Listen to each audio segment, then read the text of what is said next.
All right, hi everyone. Thanks for joining me for another campus safety interview. I'm Zach Winn. I'm a senior editor with Campus Safety, and today I'm joined by Chris Dorn. Chris, thanks for coming on. Thank you for having me. Yeah.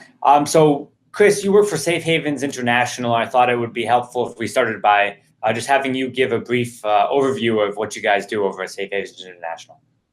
Sure. Well, we were formed in 2001 because basically all of us were practitioners or doing training in the field and doing a lot of work around the country, either on loan from our agencies or sometimes private work. And we just realized that the best way to convey our information and get the message out there to the broadest audience most effectively was as a nonprofit, because we really look for ways to internalize these different capabilities. For example, we come in and provide our services or do advisement over the phone, but really our goal is to enable that school or school organization to do as much of that process on their own, while recognizing that they've got very limited resources and usually can't dedicate much time or sometimes any time to these types of things. Yeah, and you guys do great work over there, so I encourage our audience to check you guys out. So today we're going to be talking about the importance of an all hazards approach to emergency planning. And I thought it was pertinent that Safe Havens International has actually published a study, I believe it was a few years ago now. They looked at school-related fatalities between 1998 and 2012, and they tracked 525 deaths related to school transportation, which made it the leading cause of school-related deaths in that time frame, in that 14 years. So I think that kind of underscores the importance of taking an approach to school safety that goes beyond school shootings. Obviously, we've had a lot of tragic school shootings recently, and there's no, we're not discounting that fact. And, things are always changing with the threat landscape.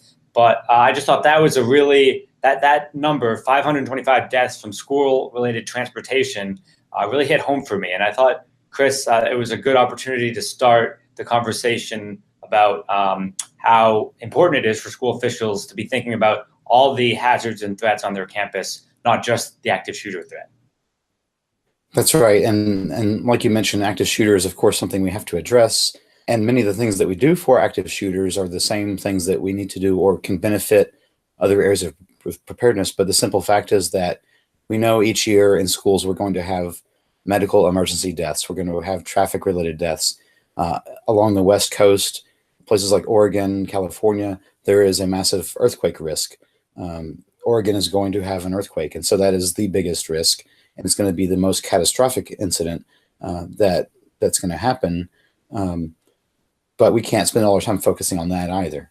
And so we look for ways, first off, that with general levels of preparedness and like when we look at scenario-based training, just building a broad base of expertise and empowerment for staff, while again realizing that we have limited time to do that. And so it's really important that we look at an all hazards approach, and we use, for example, a local risk assessment. Are there chemical factories nearby? Is there a high rate of violent crime nearby? And so when we look at that, for example, there may be a difference between preparing for an active shooter versus local gang crime or violent crime of other types. And there's going to be, of course, commonalities, but we want to make sure that we're not just focusing so specifically on these high-profile events that, quite frankly, won't occur again in the same way. As one example, 9/11 is a high-profile terrorist attack, and we'll never see that exact attack methodology again because it's been done, and we've done very specific things to protect against it.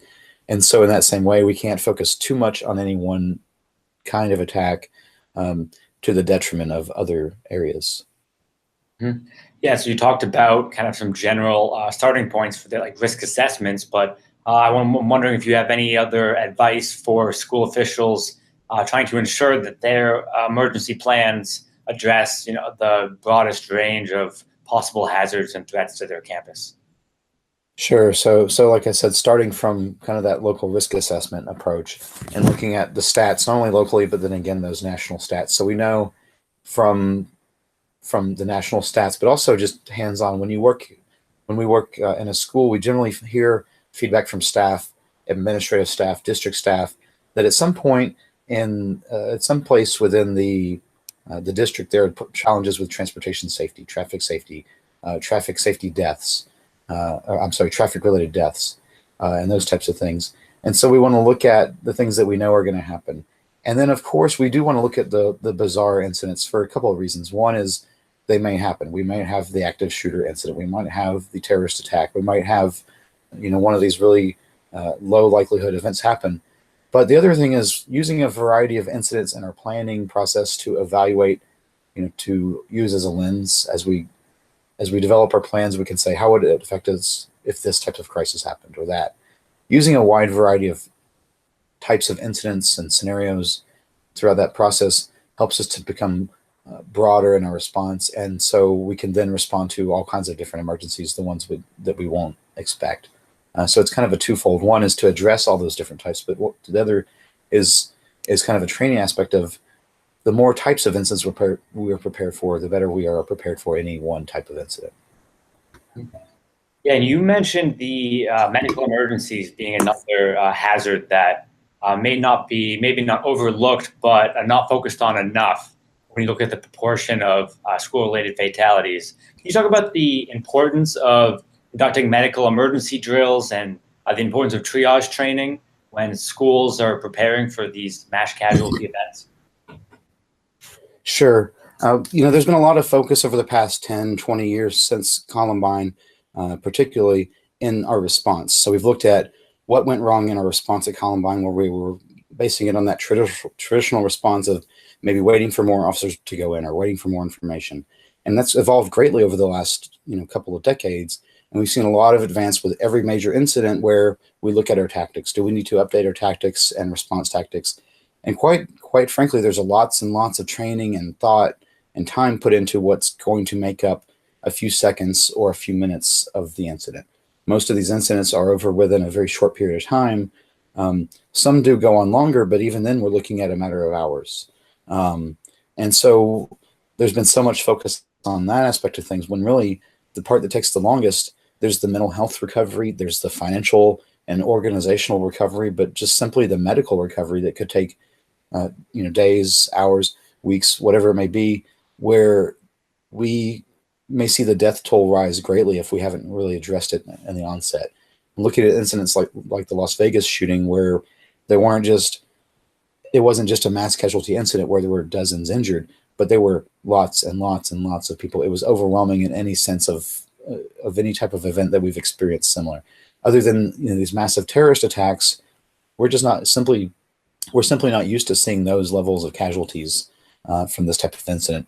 But even 20 people shot, 50 overwhelming, especially for a small community. So looking at things like how many operating rooms do we have in the local hospital? Do we need to arrange life flights or other types of transport for other area medical facilities and things like that? And again, it's one of those things where as we do more in-depth planning for that type of worst case scenario, we're also planning for lots of other things. So an earthquake, a tornado, other types of severe weather, those are likely going to be mass casualty incidents. But there's lots of other times when that may come into play. And it's just going to strengthen our planning across the board. Because again, it goes back to the better we are prepared for a variety of things, then we're going to be better at those different aspects of the plan, just because we're more comfortable with acting in that crisis mode. Yeah, and do you have any other advice for school officials just looking to improve the overall effectiveness of their emergency planning efforts? Yeah, there's a couple of things. So as I've been kind of hitting on, is looking at covering a wide variety of incidents. And so as we do our planning, our drills, and our staff training and things like that, balancing all those different aspects. And so rather than, we may not need to spend a few hours on an active shooter training when we really need to focus on a shorter training that really gets staff to know how to use the phone system, for example, or how to use the door locks. And so looking at what are our specific gaps when we do a drill, what are the things that come up during that drill as a challenge that we want to address. And then so we can look at, for example, we might have that annual training where we've got 4 hours or 8 hours of training throughout the year, and then we can train people to it, and then people over the course of the year might forget some of that, or it might just become less relevant to them.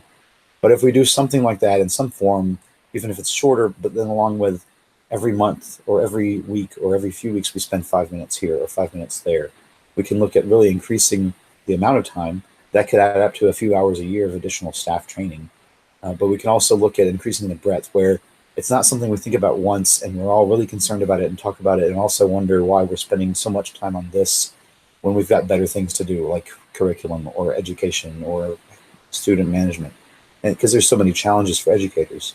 And so one way when we look at this, and I'm talking about the training aspect of it, but what that comes back to is when we do our training, when we do those drills with a wider variety of scenarios and different types of discussion, not just about the active shooter, but about the aggressive dog, or the student going into a seizure, or the upset parent arguing about custody. When we talk about those other types of incidents, it helps us practice that decision making and identify gaps in the plan, identify gaps in our communications, because we're looking a lot right now at these big picture items like more security cameras, police in schools, bulletproof glass, and things like that, when really a lot of schools around the country are facing issues of, do they know how to lock their doors quickly? Do they know how to use the equipment they've got in place? Do they feel comfortable with their procedures and plans? Because you can spend $1 on your security equipment, or you can spend $1 million on it, and it won't matter how much you spend if you haven't trained your people to really use it and really act under pressure. Yeah, I think that's a good place to end it. So, Chris, I want to thank you for your time, and I hope the audience got some takeaways here to help keep their campuses safe. Thank you. Thanks for having me.